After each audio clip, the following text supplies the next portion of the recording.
usual feast. My grandfather died yesterday, and my grandmother died in February, and so I wasn't going to come tonight because I was like a puffy mess this morning, and then I thought, you know what, if my grandmother were here, she was the pinnacle party girl, and she would say to me, you know what, put on a dress, smile, and we're going to eat. So this... part of this is the art of honoring your grandparents. And we have some beautiful pictures. Now, if Grandpa was here, he would look at that and go, wow, that looks really good. I want to eat that. And then, you know, being the factoid guy, he'd be like, did you know sliced bread? I was born before sliced bread, and he was born in 1913. Sliced bread came out in 1924. And that is really the sign of a good picture if it evokes hunger or an emotion. So I decided, I moved here to Phoenix from California recently, and I noticed I was taking more pictures with my mobile phone than my fancy Nikon. And an interesting factoid, on Flickr, actually the most widely used camera is the iPhone, more than a Nikon and more than a Canon. And I think that's really a testament of how food is love. It's connection. We want to share with people, what we're doing in our daily lives. In fact, so much so, the Associated Press has called us food bloggers the pasta paparazzi, where food is now the celebrity. And I think it's more about spreading love, and connection and family.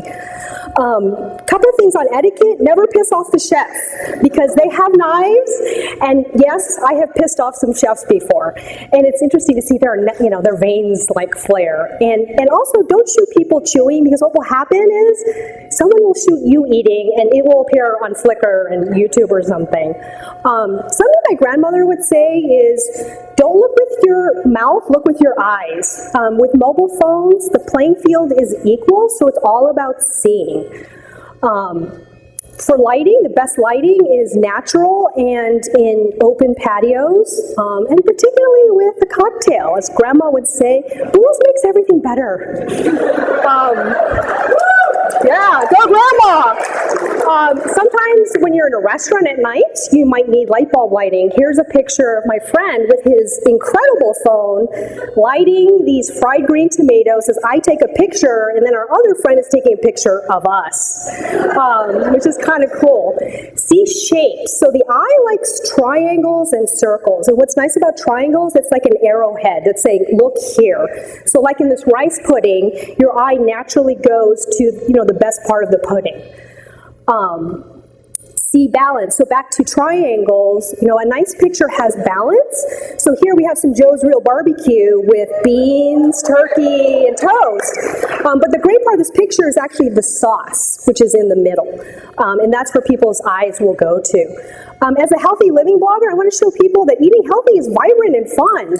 And I have food allergies. So here we have coconut milk-based yogurt, we have gluten-free cereal and rice milk, and we have quinoa. And doesn't that look delicious?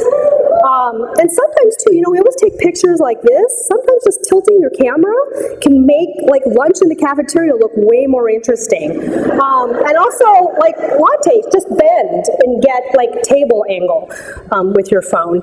And here in Phoenix, we actually have a lot of really beautiful things here. And I'm coming from California, and, the restaurants here are just really amazing, and particularly shiny, sparkly things, right? People like to look at stuff like that.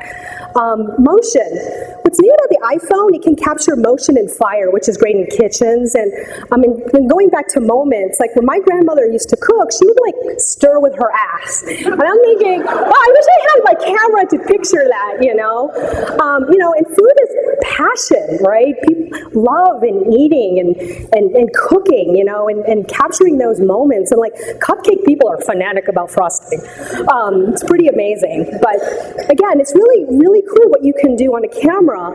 And of course, as photo effects, I always recommend taking pictures in the raw, and then you can do photo effects later. Personally, I use Picnic.com because I'm lazy and Photoshop is too complicated, but Picnic makes it really easy to do really cool effects. If you're going to do food blogs, people love gooey stuff. So anything that they can stick their finger in and lick, like hummus, they're like, oh, I love that. That's wonderful. And tiramisu, can't go wrong with that. And finally, the ultimate, bacon is love. Anything with bacon is going to be popular. Every time I blog or tweet that, people love bacon. It's just awesome. And finally, thank you for your time and attention. And as my grandparents would say, thank you for visiting. We have plenty to eat. And I love you, Grandma and Grandpa. Thank you.